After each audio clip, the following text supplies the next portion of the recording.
expert on political theory, and she has a very impressive biodata to her credit.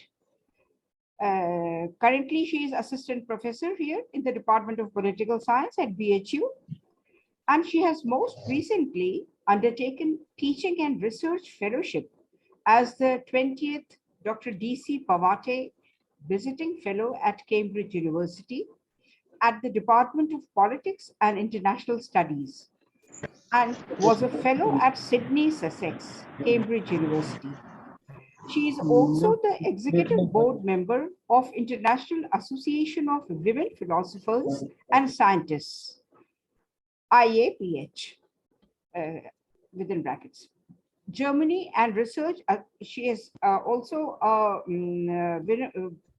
executive board member of this institute in Germany, and also a research associate in the project Global Inequality and Intellectual History at Aarhus University, Denmark. Her interest lies in the area of political theory, political thought, and gender politics and philosophy.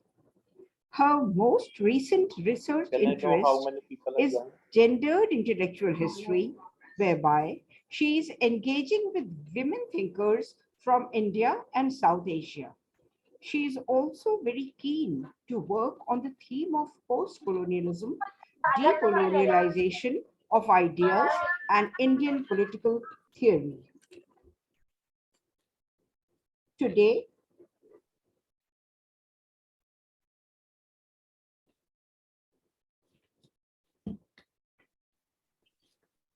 she is going to deliver a lecture on the intellectual history of modern women in the intellectual history of modern India.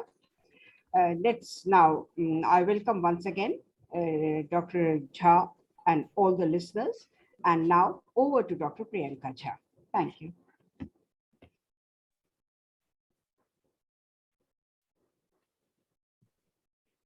Thank you so much, ma'am, for this very kind introduction. A warm good evening to everyone who chose to not enjoy the rains and the first rains in Banaras and decided to come for this conversation that I have framed as making of the political, gendered intellectual history of ideas in modern India, 1880s to 1940s. So, I mean, at the onset of my presentation, lecture, conversation, I think of Toni Morrison and her quote. And this quote actually inspired me in a lot of ways. It says, if there's a book that you want to read, but if it hasn't been written, you must then write it. And that is where I'm coming from. Because I was always very interested in tracing how women were thinking and how women were positioning themselves in the larger debates, deliberations on nationhood. And yes, we do find them. We find them very sporadically. We find them littered. We find them scattered. But it is yet, it is still the search to find a text that engages with women thinkers and philosophers from India, South Asia, and modern times. There's been a lot of things which have been written on the theme of gender due to significant interventions that came through feminist historiography and feminist interventions in all sides of knowledge production, whether it was sociology, whether it was with regard to cultural studies. So we do find significant presence of women writers and women thinkers. But in terms of weaving them together and in terms of tracing them as a part of an intellectual tradition is something that I want to undertake today. So obviously there's a given that there is a gendered intellectual history.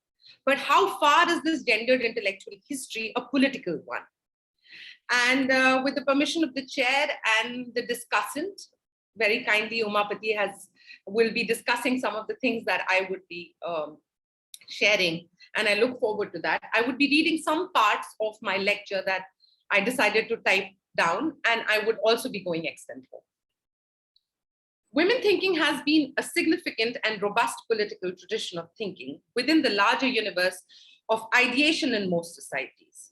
This strand has been significant interlocutor in debates on concerns and values that were central to the human condition.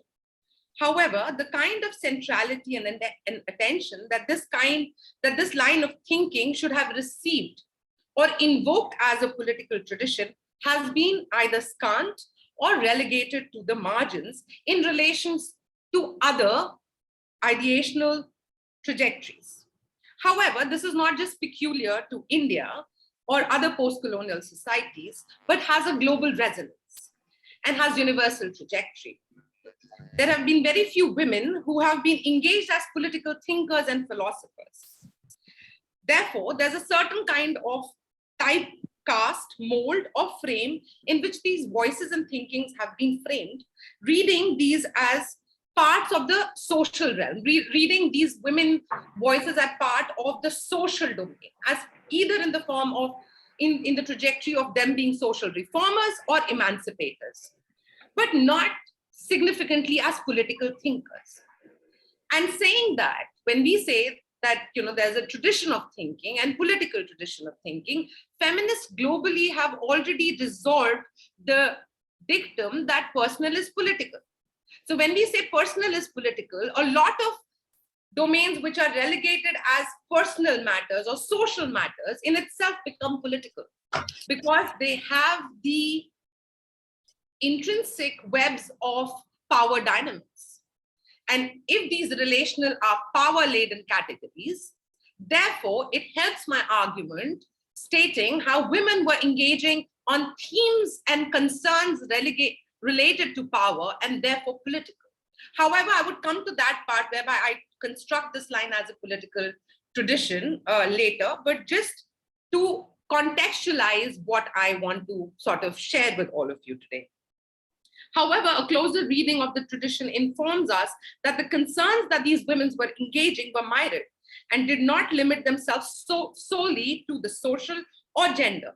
The concerns that this strand of thinking was sharing was political, as well as cultural, social, economical, civilizational. These women thinkers were deeply political in their positions, arguments, and engagements.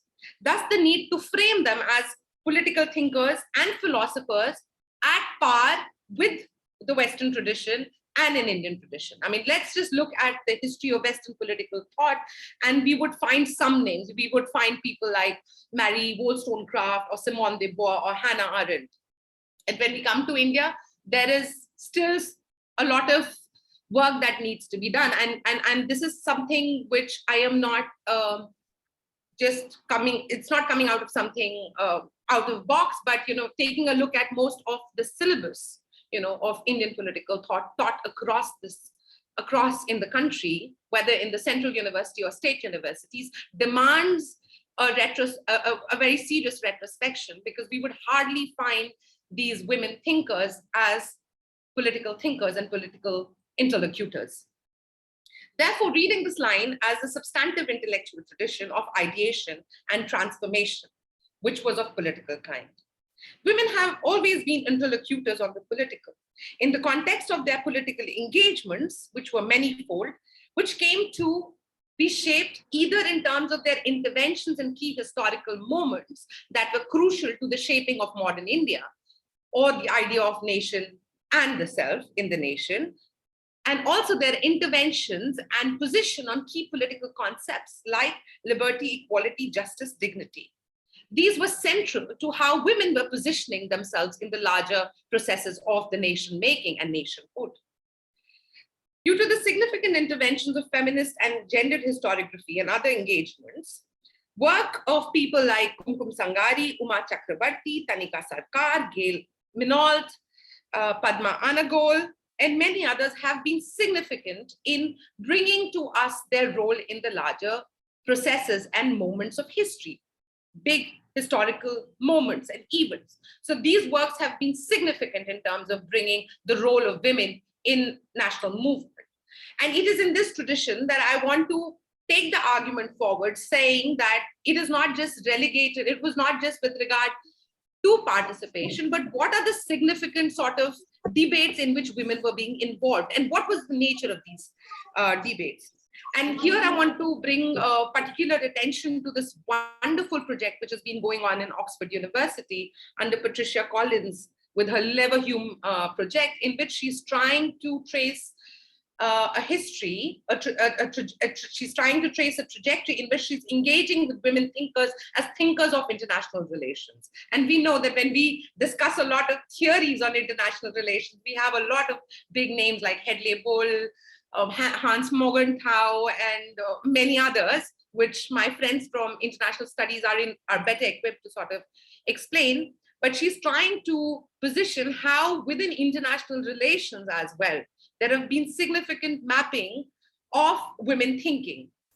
And I mean, that was very interesting, because that also motivated me to sort of think, how were Indian women thinkers, how were women thinkers positioning themselves on the larger political debates in modern India? Saying this as the larger context, this lecture is motivated by some key questions. And these questions are as follows.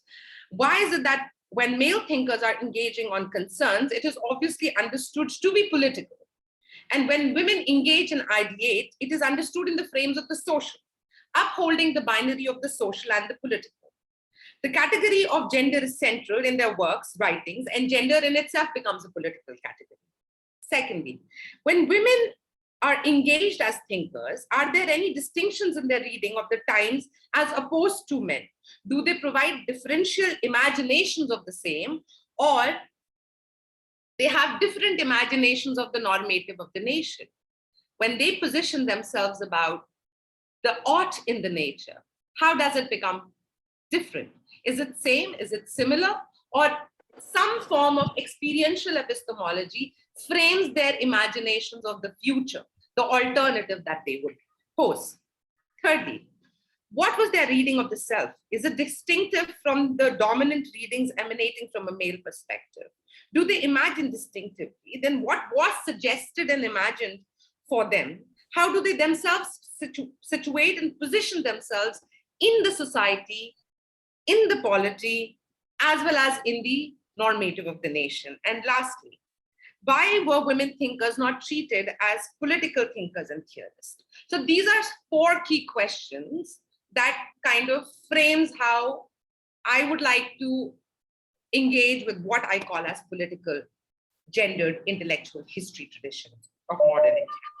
But before I start bringing the trajectory, I would want to bring 4 major characteristics of this tradition that I refer to as gendered intellectual tradition. Firstly, this tradition is not a modern phenomenon. It's not something that emerged in 19th century. But this gendered intellectual tradition has been that of a long duration, what I would call as a long durée of history. Most of the writings and imagination starts with a social reformist tradition and starts with somebody called Pandita Ramabai, and in a way also preceding Tarabai Shinde. Engaging with their works, engaging with a lot of literature which has been produced about women's position in ancient and medieval India. And we've also, and I have the honor of being in the department which has done some significant work, Professor Chandrakala Padya, who has worked extensively in the position of women in ancient India, taking that argument forward and coming to work of people like the medieval historian, I'm not getting her name, but she talks about the medieval saint philosopher tradition in which she invokes writing of somebody called Maha Devi, Andal, and then you have Lal Ded, also known as Laleshwari. So when you look at their pursuits, when you look at their writings, they're talking about the gendered embodiment. They're coming up with major philosophical positions. But these philosophical positions also reflect on the non-equal nature of the society and the denial of agency, denial of authenticity to the women body, bringing the discourse of body centrally in their philosophical traditions, body as a site of politics, body as a site of power.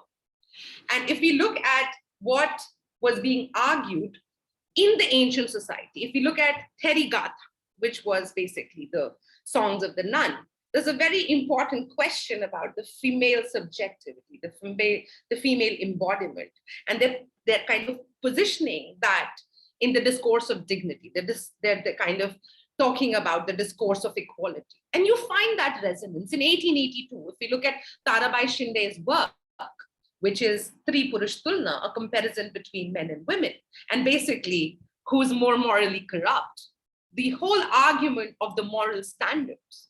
In Therigatha, there's this notion of the equality of various kinds of standards, and most importantly, standards of morality, which is so central in the normative, for the normative of the self as well as for the nation. You find that argument resonating in the Bhakti tradition and resonating in 19th century. So we can see that there is a long duration in which this thinking is evolving. It is not something which is isolated. This is not something which is just 19th century. It's not a modern phenomena. And I would take the courage of actually saying that this gendered intellectual history tradition has something, is something which is endemic to this part, and there has been serious deliberations on the nature of the female subjectivity, which is so central in the larger debates that emerged in the larger field of feminism, whereby subjectivity and a lot of questions about selfhood, a lot of question about agency, a lot of question about autonomy, a lot of conversation about action, human action, which is a central philosophical and political debate which has been going on in theory for a very long time, whether it is individualistic or it is embedded. There is another very interesting sort of intervention that is coming through this gendered subjectivity. And this is something which is not very recent, it's not contemporary. And therefore the need to sort of trace it in that long duration. Related to this is the second argument, that when you look at a tradition, you sort of see how it has evolved, the evolutionary nature of a tradition. The presence of foremothers, the awareness of women thinkers, women writers who preceded these women thinkers. For example, when we try to trace the trajectory, when we try to trace ancestry of a concept, for example, when we discuss something called justice, we go to Plato, we talk about his theory of justice. Similarly, the other thinkers would quote Plato. Similarly, in this gender tradition, you find that in 19th century, a lot of women were aware of the work that other women who preceded them did.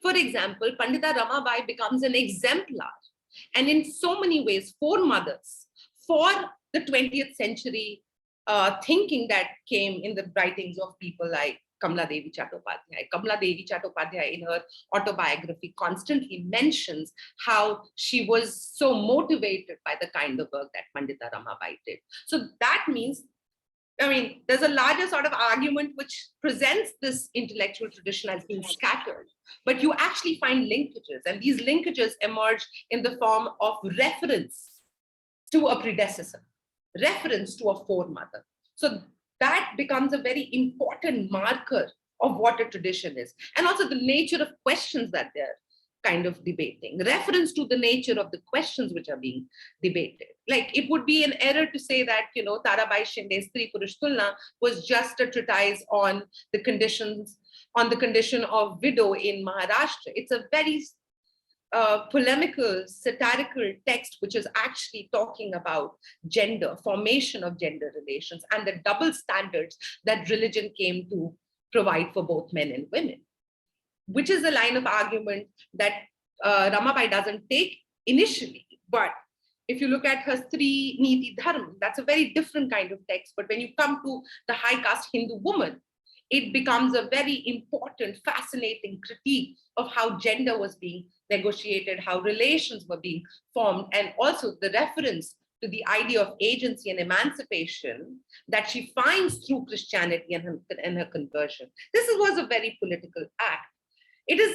A lot depends on our hermeneutics, a lot depends on our interpretation. Some people would just want to present these thinkers and luminaries as part of the social reformist discourse and would want to position them with regard to the Brahmo Samajis, Arya Samaji, Pratna Samaj, which she worked extensively with. But if you look at what these women were writing, engaging, one would get the deep sense of awareness of the political, deep awareness of the self and the role of the self in terms of emancipation. But for that emancipation, what were the values that were required? And one of the most important astute value that most of these thinkers are kind of arguing for is freedom, is liberty. And the whole deliberation, it is actually interesting to sort of see that, when we talk about liberty as a concept, our immediate attention is on liberalism. And we talk about constitutional liberalism that came in India. India was known for a lot of intellectual traditions, which came in the form of constitutional liberalism, Marxism, socialism. Gandhism in itself was an ideological movement. But when we look at this tradition, and this is what I want to argue emphatically, that gendered intellectual tradition was very much part of this universal planes on discussion about the ought of the nature.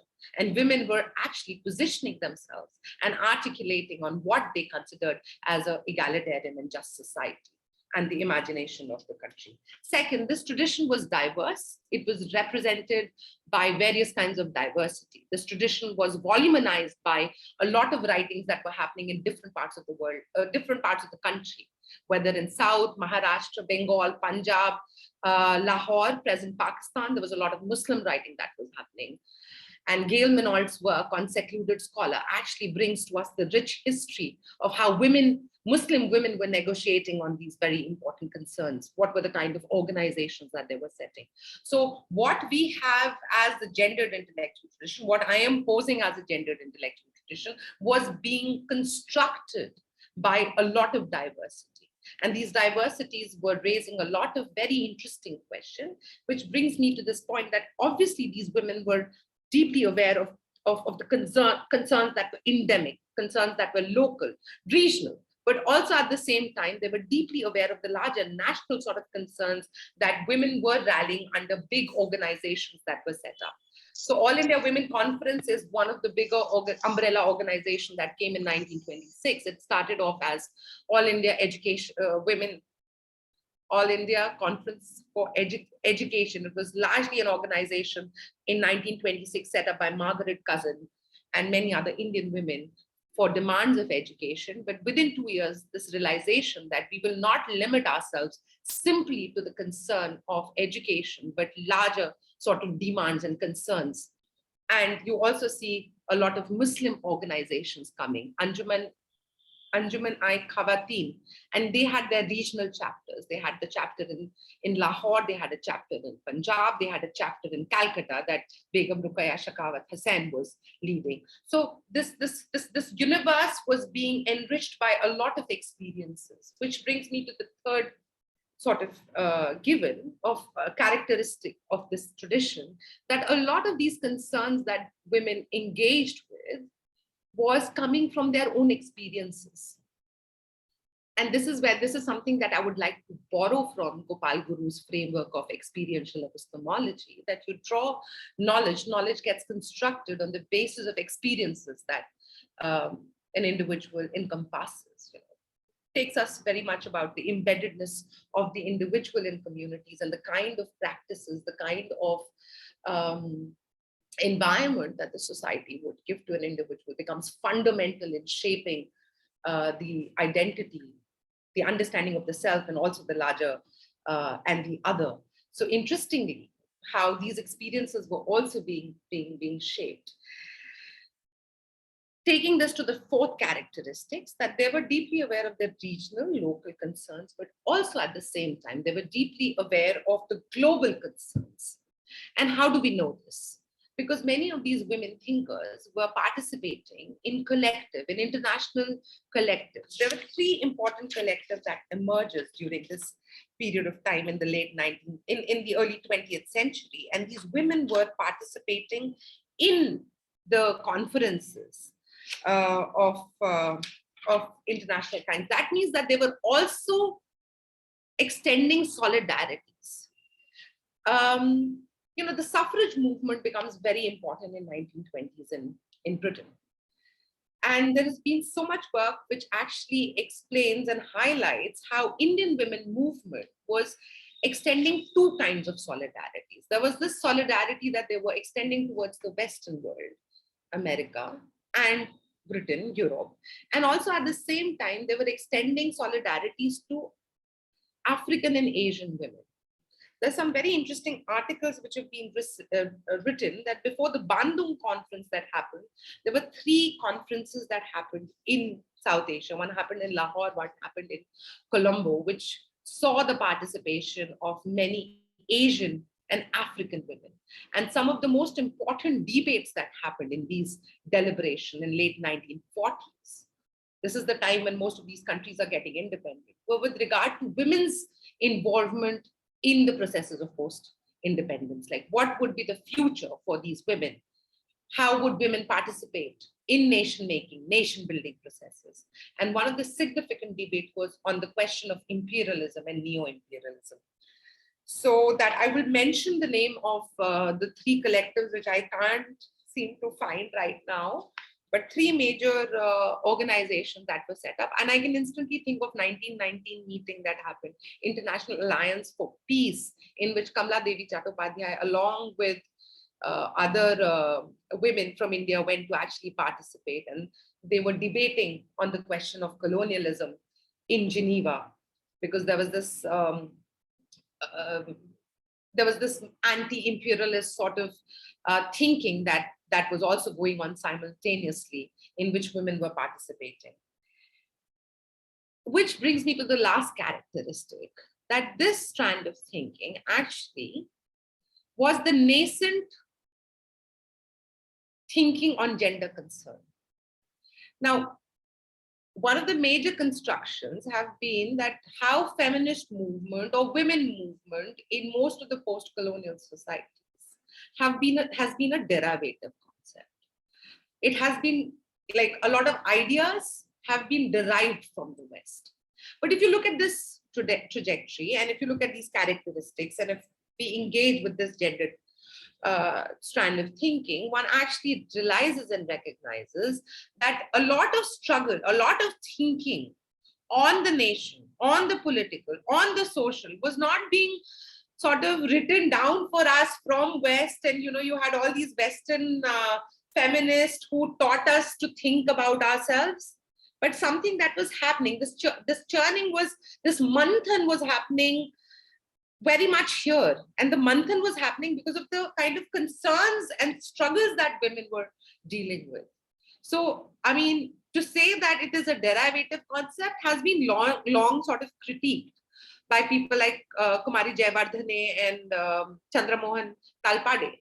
But this strand of thinking actually substantiates, I would not want to use the word third world feminism, but I would want to call it as gendered thinking in post-colonial societies, was the result of a lot of local sort of concerns, a lot of national sort of concerns.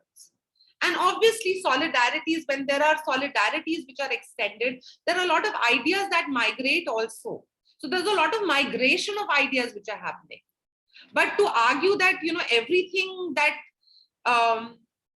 came to us, came through, was mediated by colonialism, was mediated by some kind of foreign contact, is something that becomes central. So this project also becomes a project of decolonization, which actually says that a lot of thinking, a lot of knowledge formation was the result of concerns which were endemic to us. So this is the larger sort of context. And now I want to come directly to the political in this strand of thinking. How do I construct the political? So there are 2 major arguments. Firstly, what was the nature of critique that women were posing to the political questions of their times? And so there is obviously a critical perspective, and there's also a normative perspective. So women are critical, they're criticizing something, they're criticizing the state, they're criticizing the colonial state, they're criticizing the colonial masters. And also at the same time, they're also positioning a different kind of alternative.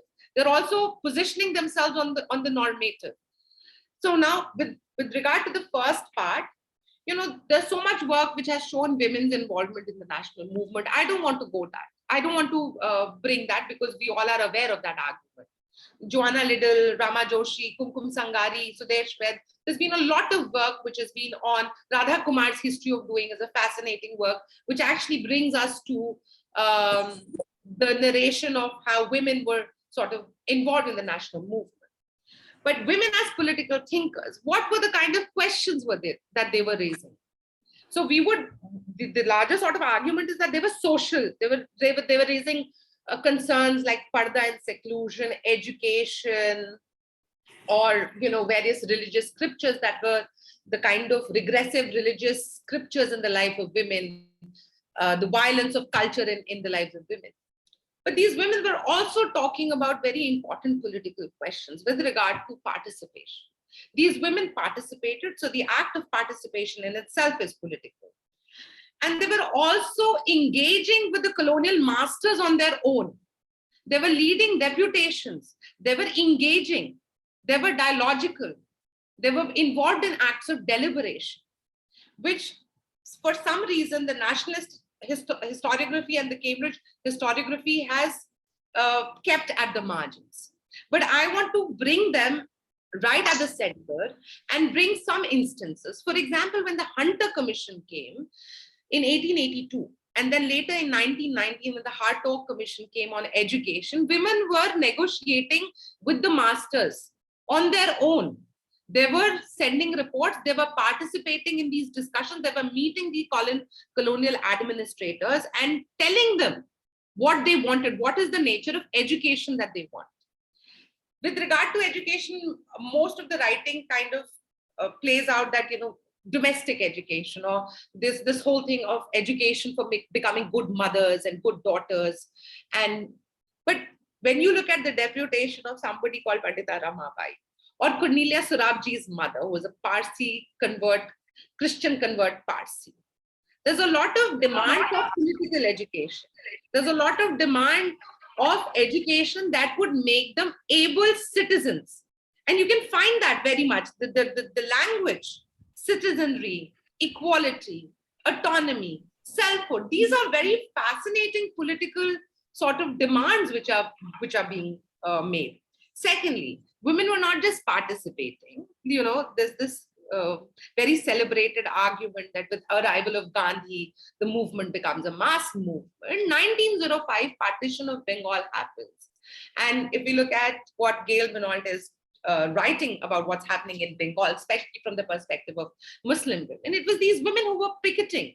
These women were involved in active acts of resistance, courting arrests, taking the worst kind of lathi charge. They were being arrested. Many women were imprisoned. They were part of, they had similar treatment, like there was no, exemption card that was going on. So when women participated as equal citizens and suffered the worst kind of atrocities by the colonial administrators and state, women were also great institutionalists. Some of the political organizations that emerged during the time of national movement, one particular organization that came was Congress Socialist Party in 1936. And Kamla Devi Chattopadhyay was a founding member. So when we have women thinkers, women leaders who were setting up organizations, women were involved in the workers' movement, women were involved in the peasant movement, a sizable section of the left thinking that came in India was coming from women thinkers. And it always takes some women, right? Or I'm sorry, but this might be an overstatement, but I would still say it, why is it that when we want to identify and trace these kind of acts within the national movement, the initiative always comes from a certain kind of standpoint, which is feminist and which is gendered in its predicament. Some of the bigger organizations like Indian National Congress, Muslim League, had massive participation of women. Apart from having their own collectives and their own parochial sabhas like Mahila Samaj, Andhra Mahila Samaj that came, or the Samaj that came in Gujarat, these women also were participating with Indian National Congress. Annie Besant, who had set up her own organization for women's education, was the president of Indian National Congress. There were two women that we know of as the president of Congress. So bigger organizations were also led by women, which brings me to the second argument, that some of the most scathing critique of colonialism came from women thinkers. I would want to bring a quote, little rights, but the women's organization were autonomous and the policies they pursued revealed that their analysis included the patriarchal organization of the family, as well as the structure of imperialism as sources of women's subordination. So thinking on imperialism, again, I would want to bring Kamala Devi Chattopadhyay because I'm familiar with her work. She wrote one of the most scathing critique of the First World War, linking it with crony capitalism and how capitalism encourages imperialism. And imperialism is so problematic for women because it denies various kinds of rights and forces women to have more and more children. She was one of the first people to rally for reproductive rights at that point of time when it was blasphemy to talk about birth control and family planning. And Kamala Devi Chattopadhyay in 1930s is going to America, delivering lecture on the need for birth control. And she links, being a socialist, she links how imperialism has this nexus, this intrinsic relationship of encouraging war. And for war, you need more soldiers. And who would be birthing these soldiers? It would be the women who would be birthing the soldiers. And therefore, the role of women in the nation making is not just glorified mother. Women can participate. Apart from, motherhood could be one of the goals that women could aim for, but there are many other autonomous ways in which women can participate, as being teachers, as being social scientists, as being engineers, as being scientists. So there's so many vistas that imperialism actually closes for women. Two very important moments during the nation building that this lecture identifies. One is 1939, and the other is the Constituent Assembly debates. In 1938, there were these standing committees which were set up. These standing committees on planning of what would be the nature of the planned economy, what would be the future of India. There was one particular standing committee which was established in 1937, and the report came in 1938, which was the Standing Committee on Women's Role in Planned Economy. It was a completely women-run commission, and there were 30 members. And I was going through the report, and it is one of the most fascinating reports which are written on women's participation in nation building. It would be interesting. I'm sure I have some friends from Africa here. I can't see Natasha, but it would be interesting to sort of see how African women were negotiating at that moment. 1930s, late 1930s, early 1940s is a very crucial moment because there's a lot of thinking. There's a given that we would become independent. But when we become independent, what should be our country? What would be the idea of this? What would be the idea of India? What would be the pillars that would, normative pillars that would shape this country? And it's so interesting that Indian women participated in that moment. And not simply participated, but gave like a 230 pages report on the various kinds of rights that were needed for women, what were the challenges, and how those challenges could be resolved. So they did not just limit themselves in terms of saying that, these are the rights, but they also addressed the concerns that were emergent, the possibilities of those concerns, the possibilities of those circumstances, and how the state would help in resolving that, because the need. And one of the most important arguments that you come across through this document is the demand for equal and autonomous selfhood. And this selfhood is being framed in the discourse of equal citizens. There are 9 civil rights that they identified. And one of the most interesting rights that they mention in that document is the right to equal moral standards. Now, you just feel it's so interesting that Therigatha is raising something similar in ancient society. And you find that resonance in one of the most important documents that would shape women's involvement. And it closes, the 8th or 9th civil right closes with the right to equal moral standards, which I think is very interesting. And I want to quickly bring, because I have the opportunity here, so I want to quickly name those women who were involved in the National Planning Standing Committee, and this was completely written by them.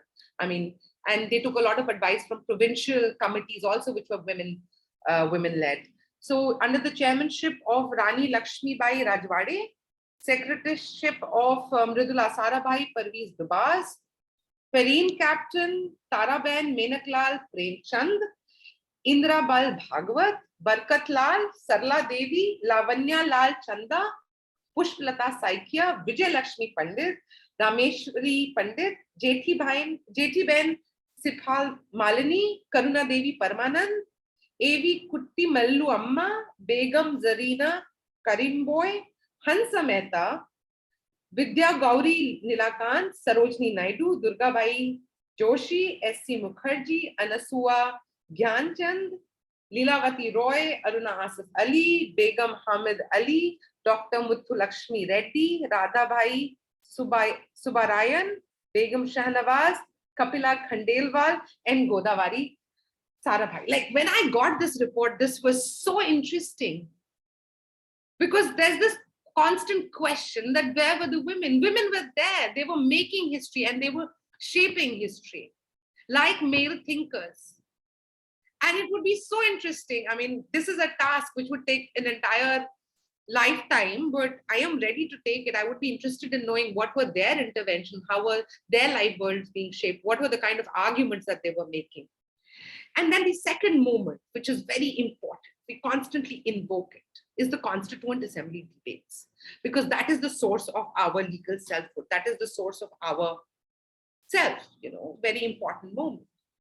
15 women members, 15 members of the Constituent Assembly. And again, I would like to take their name. Ammu Swaminathan, Dakshayani Velayudhan, Begum Ejaz Rasool, Durga Bai Deshmukh, Hansa Mehta, Kamla Chaudhary, Leela Roy, Malti Chaudhary, Rajkumari Amrit Kaur, Renuka Ray, Sucheta Kriplani, Anna Mascarena, Vijay Lakshmi Pandit, and Sarojini Naidu. So we have 15 women who were drafting the constitution along with the other members of the Constituent Assembly. So women as political thinkers, women as political interlocutors were playing a very important role because a lot of idea about the self, about the nation was emerging from these deliberations. These deliberations were not happening in vacuum. It wasn't that these 15 women were having a conversation amongst themselves. But if you look at their works have been uploaded by Rajya Sabha, the speeches of all these women, and Hansa Mehta becomes absolutely fascinating because her role is not just limited to what she was doing in India. She was one of the first people who actually became instrumental in advocating United Nations to take a gender neutral language, because initially when the human rights was being framed, it was framed as rights of men. And it was Hansa Mehta who in her speech actually argued the need to have both men and women clearly written, because histories can no longer, nations can no longer be about simply men, because women are very much there. One of the closing arguments that these women were public intellectuals. Like one of the categories of being a thinker, a political thinker, is how much of their ideas are available in the larger public. Saying that, with regard to these women thinkers, we find that they were absolutely present in the larger public domain. And they were available, their works, their writing, their speeches were very much part of what was being discussed and deliberated. And again, Gail Benoit's work, because Gail Benoit's work brings us the list of not just the collectives, but the journals and magazines and newspapers which were run by women or by some men, at least, who were sympathetic to the women cause. So many of, like Roshni, which was the mouthpiece of All India Women Conference, came up with its report, was the mouthpiece of All India Women Conference, which was extensively sharing the ideas of these women thinkers. I mean, quickly it just came to my mind. Chand was one, Roshni Chand. There was this one particular instance that I was reading about Ismat Chugtai, like how Ismat Chugtai was so influenced by some of the writings of Chand, and eventually she went on to contribute. Mahadevi Verma extensively contributed her literary pieces, whereby she was using literature as the site of creating awareness. So most of these women thinkers were extensive in terms of their public contribution. And in order to understand them, in order to know what they were sort of engaging, we can just go back to their works, which have been voluminous. Because I've just started with this project for some time. It's just so much that they have written. And also the task of translating some of the writings which are still not available, like a lot of Bengali writings, which is still not available. So that is rather a very interesting thing. And them as being institution builders, post-independence, like Kamla Devi's role in setting up large number of academies, Sahitya Akademi, Lalit Kala Akademi was set up by Kamla Devi Chattopadhyay. The All India Handicraft Board, of which she was the president, she was instrumental in the revival of handicrafts and a lot of cottage industries, which was completely kind of going extinct under British colonialism. So she played an important role in its revitalization. So some of the last closing arguments, we've just started engaging with this tradition, but the need to work with this tradition significantly. And how can we do that? We can do that by bringing them. I mean, I would want to do that, and I've been doing this, like to bring them as part of our courses and curriculum and our syllabus. The need to add them, to integrate them in what we teach, especially on courses on theory and thought, which is so, which suffers from a major gap, and this gap comes in the form of the gendered predicament. So for intellectual history of any society to be truly inclusive and reflective of thinking of the larger society, it will have to pay attention to this strand of intellectual tradition that was shared by how women were responding to key questions, and specifically political questions. It is equally important to engage with them as seriously as we have done for centuries with great men and philosophers. Women have engaged and ideated with same vigor and enthusiasm on similar concerns, just like male counterparts.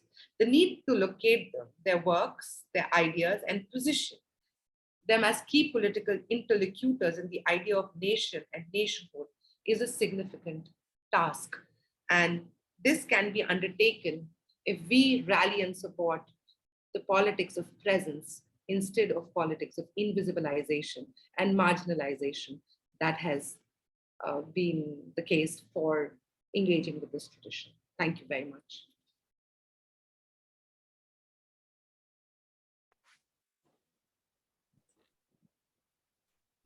Thank you, Dr. Priyanka, and for a very, very, very insightful and lucid lecture. I would now request the discussant for today, Dr. Umapati, to give his interventions, to give his own side of the whole picture, and invite questions from listeners as well. So over to Dr. Umapati. Thank you, madam. Am I audible, madam? Yes, yes, yes. Thank you, Priyanka ji, for a wonderful lecture. I have a couple of questions. I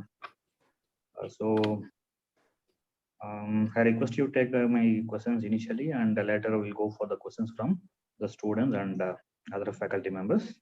So firstly, whatever the awakening that you are talking about, the women awakening during the 1850s to 1940s, so was it a result of the colonialism, or do you think that that awakening had some roots from Indian tradition? That is one question. The second question that is related to the presentation that you have made is, was this awakening among the women, was it politically limited to the lives of the women alone, or were they able to look beyond their individual lives and look at a societal perspective? Yes, that is another question. And finally, the third question, what was the impact of this awakening on this anti-colonial movement, that is Indian independence movement, and subsequently what was its role in the nation building that happened later, that is after we got independence. So kindly answer these questions, and after that we'll go to questions from students and other participants.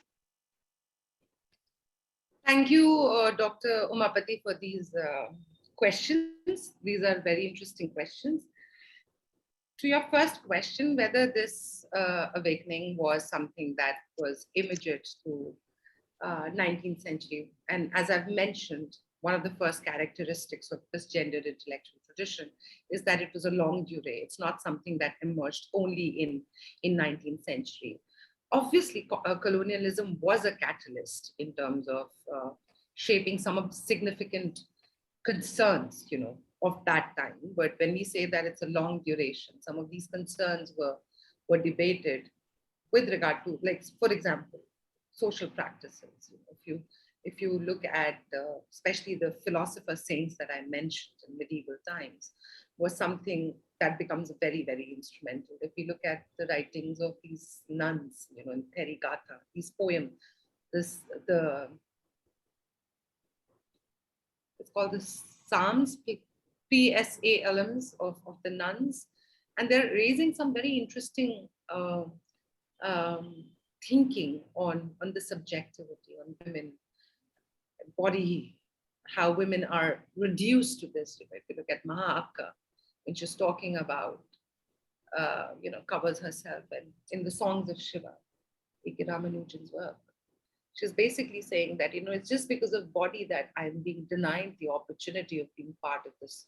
In my devotion to Shiva, in my devotion, I'm just like you, but it is because of the body and the pollution that is supposedly attached to this body that this denial happens. So these are significant political questions.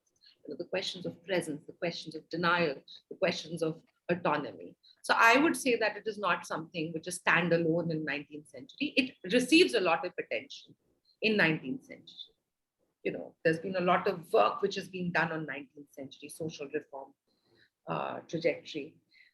There were obviously a lot of them were not just concerned about the challenges that they suffered in their individual lives, but they made their suffering the problem of the community, something similar. I'll give you an instance. For example, when Ambedkar was writing on untouchability, and when he was rallying around politics of emancipation, it was not just his own experiences of being denied a lot of things coming from a certain community. Similarly, Pandita Ramabai, who did not suffer as a child widow, but eventually when she became widow, she realized deeply how problematic this is and where it is coming from. And she not only became emancipator, she was not an emancipator for her own cause, but she rallied for the interest of all the child widows and fallen women and high caste women, setting up Sharda Sadan, Mukti Sadan. A lot of work that they did was societal in nature. So obviously, there is an element of being aware one's own experiences. But then how do you make sense of those experiences? How do you use that experience in transforming the plight of men? Isn't that the marker of a thinker, of an intellectual, of a leader? So these women were also leading a lot of concerns. And many of them did not suffer from, they came from a lot of privileged background. One of the major sort of arguments which have been posed against All India Women Conference was that how, it was an elite organization and was constituted of women from, absolutely elite backgrounds. But within these collectives, within these associations and organizations, like Begum of Bhopal, who became instrumental in terms of women's education, herself was, for the longest time, was behind seclusion, was behind parda. But eventually she took off the parda, which caused her a lot of, which led to a lot of ire that she had to suffer from the conservative factions of Hyderabad as well as Aligarh. But then the important question is that how do you transform that? A lot of women decided to do away with parda, Isma Chugtai being one of them. Like they wrote on politics of parda, and their own individual act of doing away with parda was transformative, as it encouraged a lot of other women to take the cause. Like Begum Ruqayya Shekhawat Hussain, who set up the school in Calcutta for Muslim women, initially was herself. Initially, she said that we would have parda-like conditions in the school, but eventually she gave that up. She herself never wore a parda. So these are not just individual lives, but how these individual lives shaped the larger transformative politics is something that is how I would want to answer this question. And I'm sorry, the third question, awakening in national movement. Yes, the third question is about its role in nation building and its role in India's independence movement. Okay, thank you. So when I was trying to trace the political in this trajectory, I highlighted, how they were involved in very important moments. Now, these are historical as well as political moments. These are moments of shaping of the future. So they're involved in that. They're participating in that as an equal. Post-independent, they take up a lot of positions. Sucheta, the state that we are in, I'm very happy to say that the first chief minister of Central Province, United Province, was Sucheta Kriplani. The first health minister was Rajkumari Amrita Kaur. So women did play a lot of important role as leaders in post-independent India, and we continue to do so. And yes, so that. I hope I've answered all your questions. Yes. Thank you, Priyanka ji. So now let us take questions from other participants. Dr. Shruti has a couple of questions to ask. Are you able to see that question, Priyanka ji? Yeah.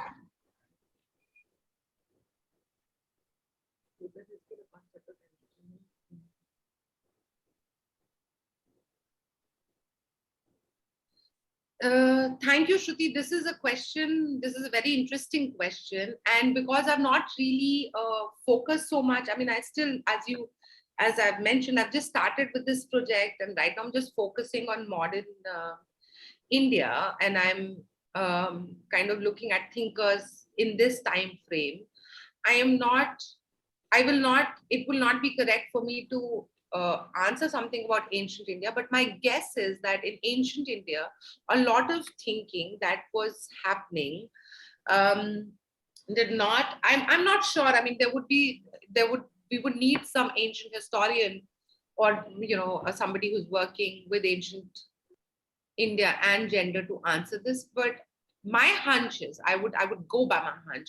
I don't think androgyny was really discussed and debated as extensively. And the second question is, what was the alternative? Yes, this was very, very, very interesting. Thank you, Shruti. The alternative imagination of the post-colonial nation that women were envisaging, it was very, very much based on the idea of equality. If you look at the standing committee report and the host of, I've not discussed that in the lecture, but thank you so much for bringing this question. And there are like these host of rights which have been posed. And these host of rights came in the form of civil rights, economic rights, social rights. And as I mentioned, reproductive right was part of that. And also with regard to the moral standards, equality, like dignity being framed in the right of equal moral self-worth and moral standards for everyone in a like manner. So there was a deep awareness that, we have a lot of social practices. India as a nation has been gripped by a large number of practices which have been legitimized by cultural and religious sanctions, which needs to be remedied. And this can be remedied through a framework of rule of law.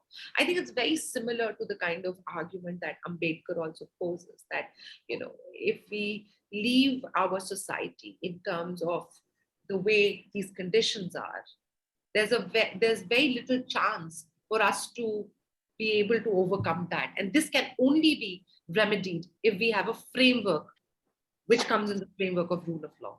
And very cleverly, this framework of rule of law has been clearly elucidated in the forms of rights which are necessary. What's very interesting, I will not go to the civil rights. Civil rights is very extensive. The right to education, the right to work, hours of work, adequate wages, security, training, the right to freedom of association, the right to property, equality of rights and obligations arising out of marriage. Now, they are also taking some very tenacious issues like institution of marriage.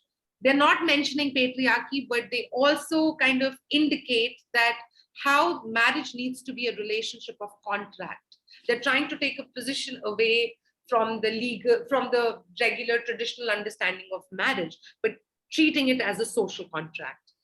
The right to franchise, and this is interesting, the right to an identical moral standard, the right to health, and right to leisure.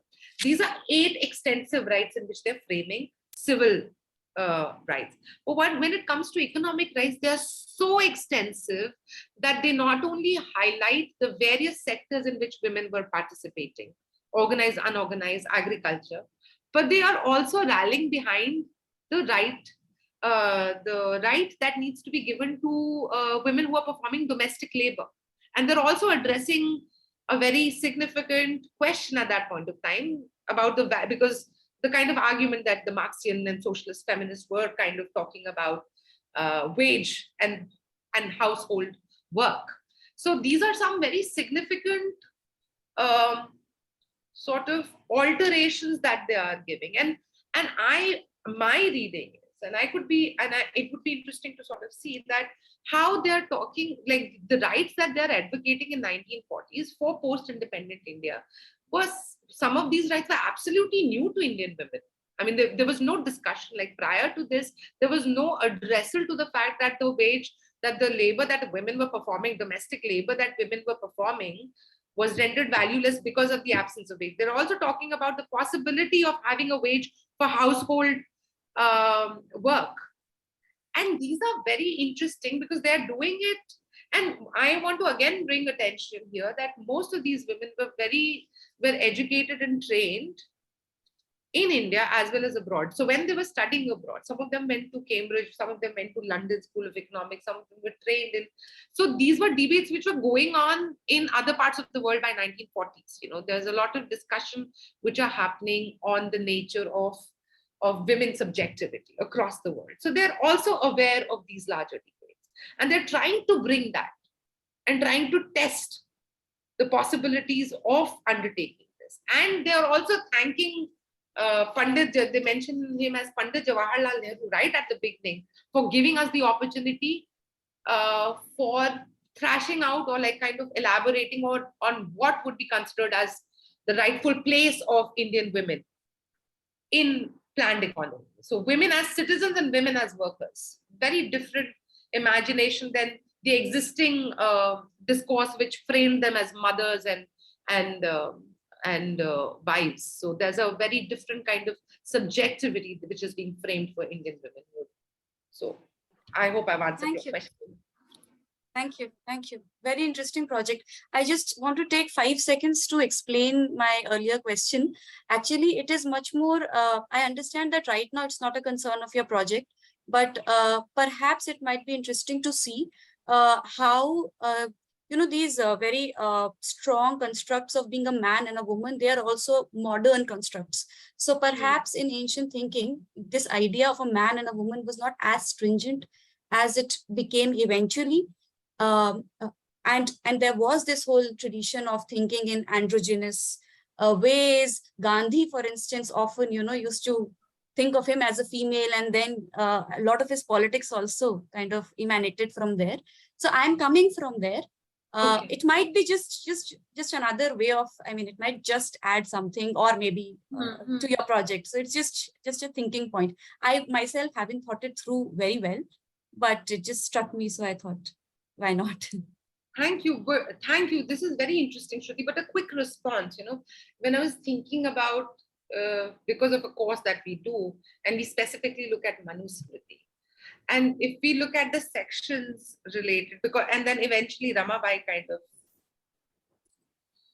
dismantles Manusmriti as one of the key texts, and she's bringing out from Manusmriti. But in terms of the gender, in terms of identity, in terms of clear prescription for the man and woman, is very much there, which is then picked up. I mean, I still have to be trained in ancient political thought, but my hunch is that that kind of clarity is very much there, and that is not something which is just endemic to Hinduism, because Buddhism, like initially when women wanted to join the Sangha, when women wanted to be part of the Sangha as nuns, there was denial. Like Buddha said no, and it is later, and that is a very significant pain in Therikatha. You find that constantly coming, kind of justifying that women are not devious. All these categories, all these characteristics. So what is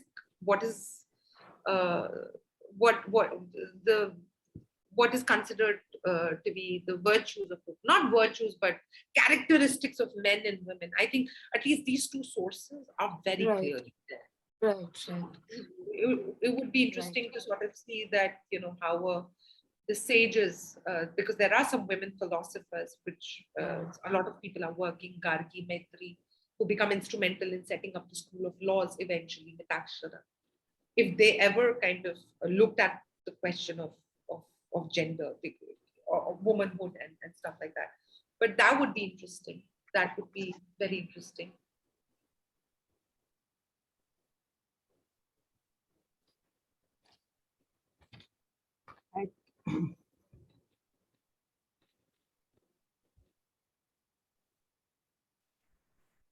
I think Professor Padia is also listening to the lecture, and I would like her to ask some questions because she is a very well-known authority on this.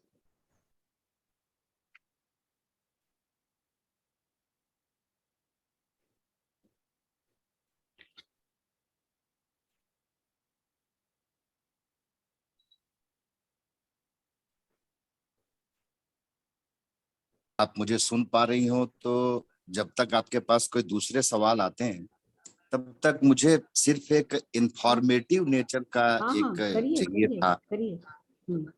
यदि मैं जो हमारे intellectual tradition में महिलाएं हैं, खासकर के modern India में, उनको आइडियोलॉजी के बेसिस पे हम कैटेगराइज कर सकते हैं। तो मेरी जिज्ञासा सिर्फ ये थी कि यदि जो राइट विंग पॉलिटिक्स है, राइट विंग आइडियोलॉजी है, उसमें से यदि हम देखना चाहें कि 1914 के बाद से इस तरह की कौन सी महिलाएं हैं जो लिख रही हैं या एक्टिविस्ट हैं, या जिस लाइन पे वो बात कर रहे थे उस लाइन पे महिलाएं भी बात कर रही हों, तो ऐसा यदि आपके कुछ संज्ञान में आया हो तो आप मुझे बताने की कृपा करें।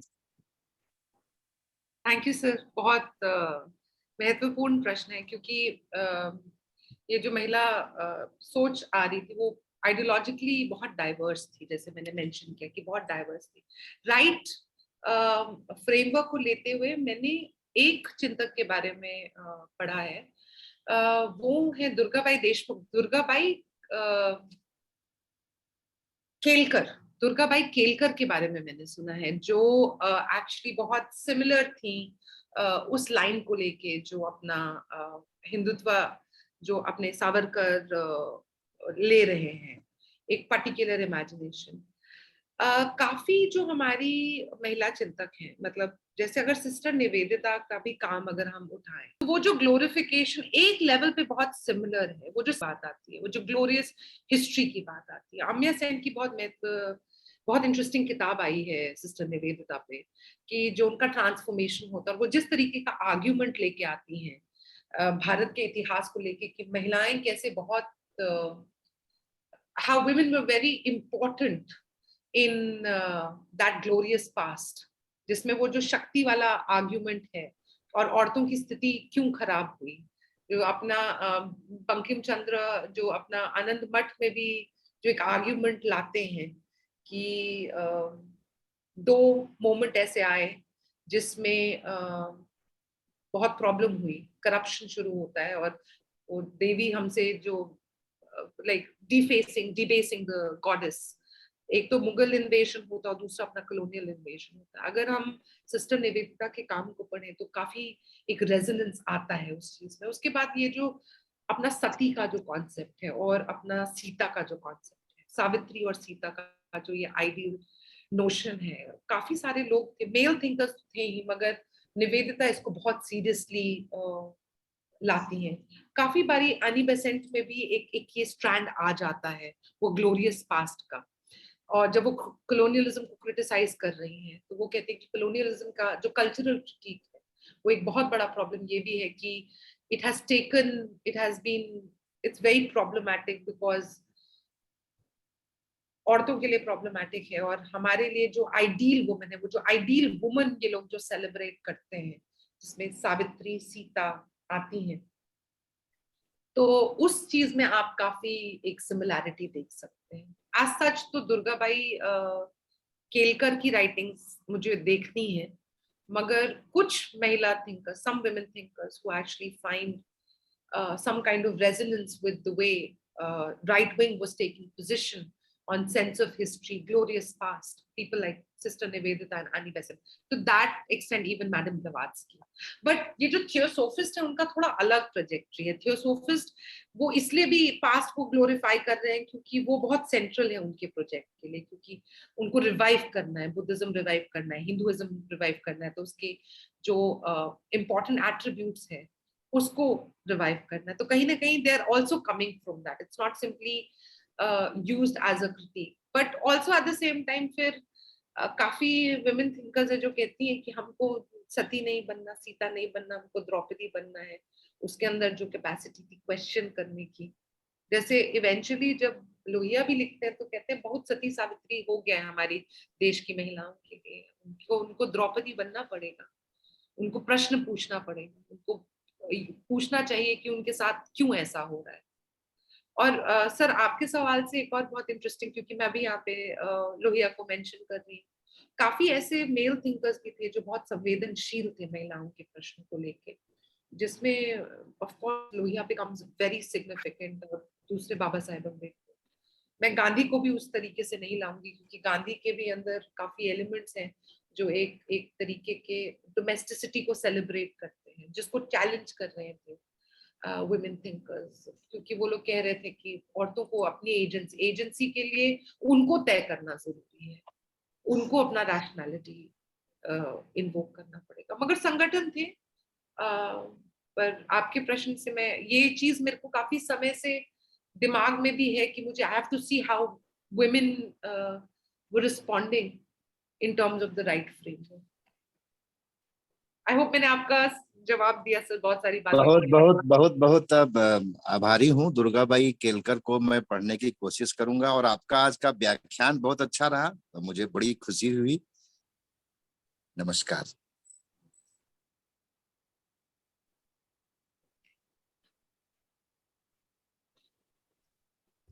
Anju ma'am has 2 questions. Uma? Yes, Priyanka. Professor Anju Sharan madam has 2 questions. Are you able to read the questions? Yeah, you can read. I'm also reading, so it would be. Yes, the first question is, I would like you to demarcate the responses of contemporary actors on the discourse that women were offering. So how would you demarcate the response? And the second one is, how far is it correct to assert with Kumar that post-independence political cleavages affected their sustained involvement in this trajectory? Thank you so much, ma'am, for these very interesting questions.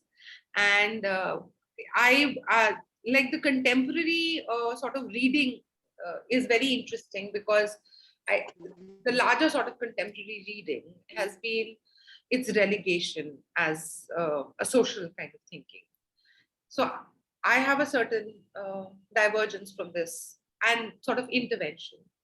And that is what has shaped this entire conversation, that the need to read them as political thinkers, the need to read it as a political tradition of ideation.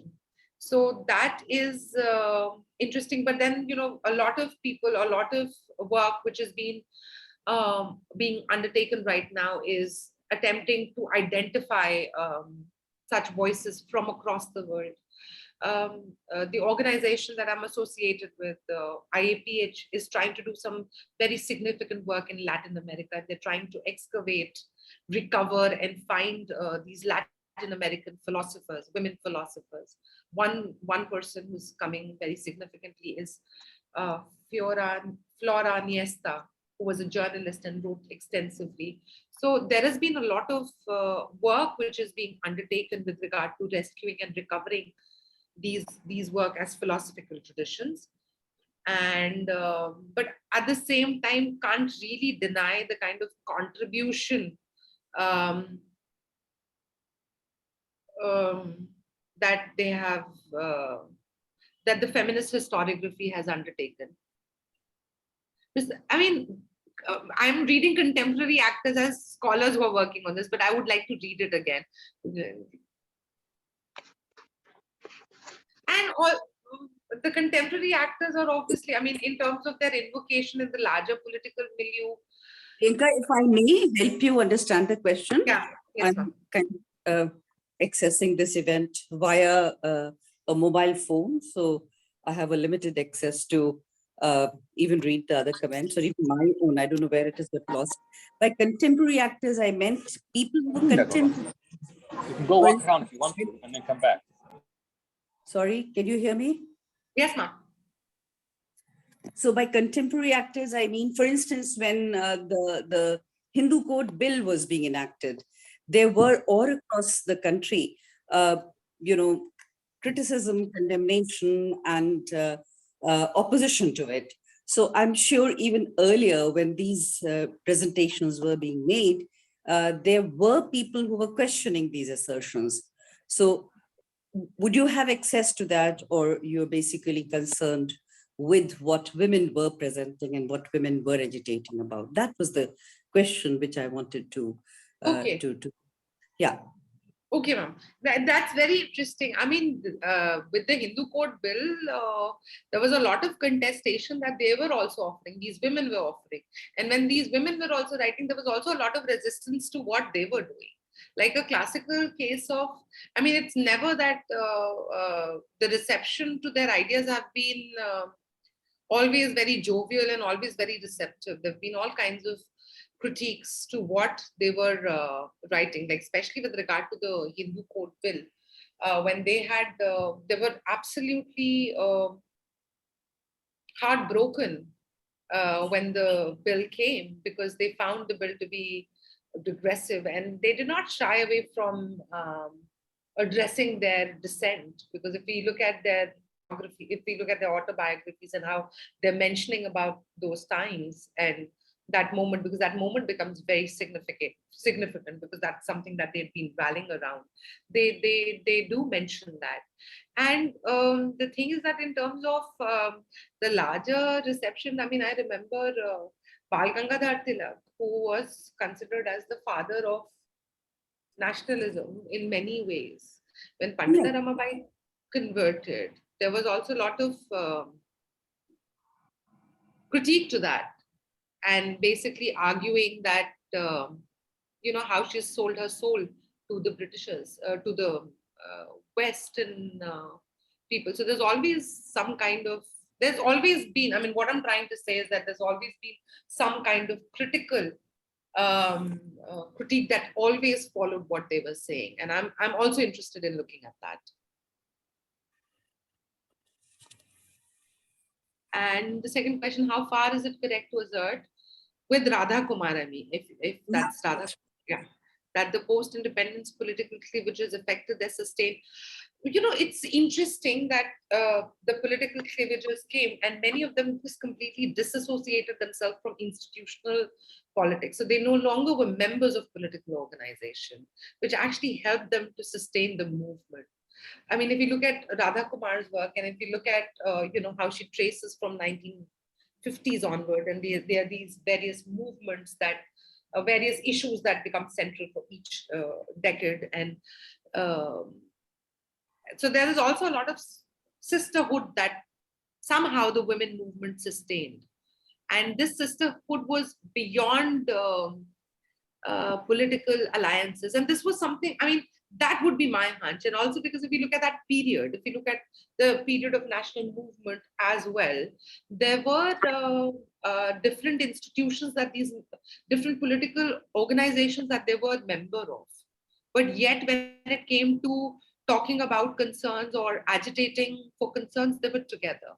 For example, reproductive right. When Margaret Sanger came, when Margaret Sanger was invited, the big activist from America, it was attended by women across political spectrum.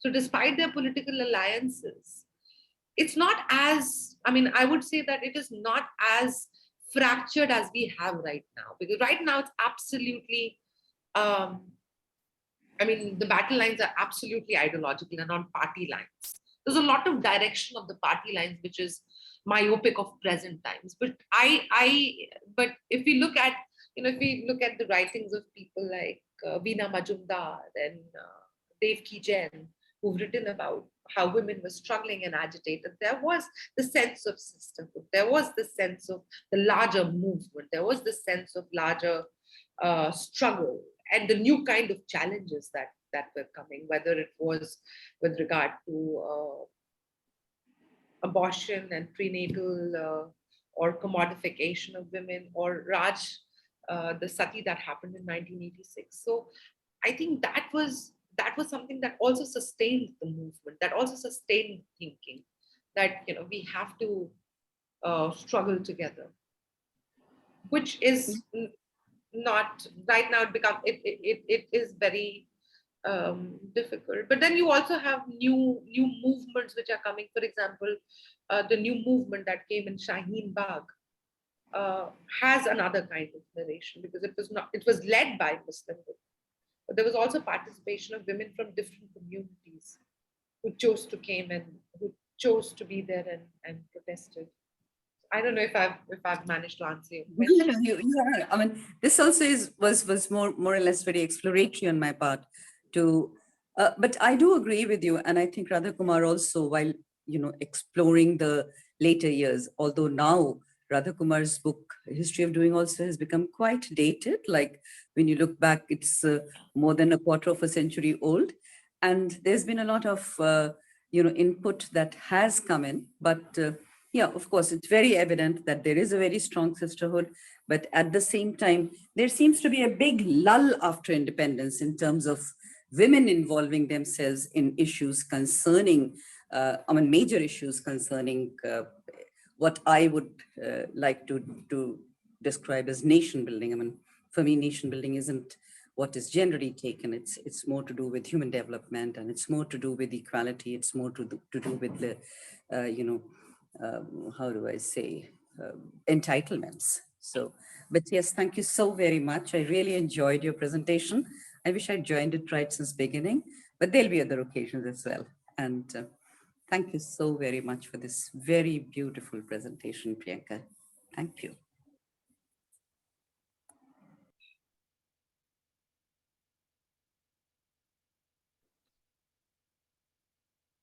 So, Umapati, let's end. I think it's high time. Any more questions, Umapati? Because I can't see it on my screen. No? We do. So, no, madam. No, thank you. No, okay. Thank you, Priyanka ji, for the presentation. Yes. Please carry on. Please carry on. Give the thanks.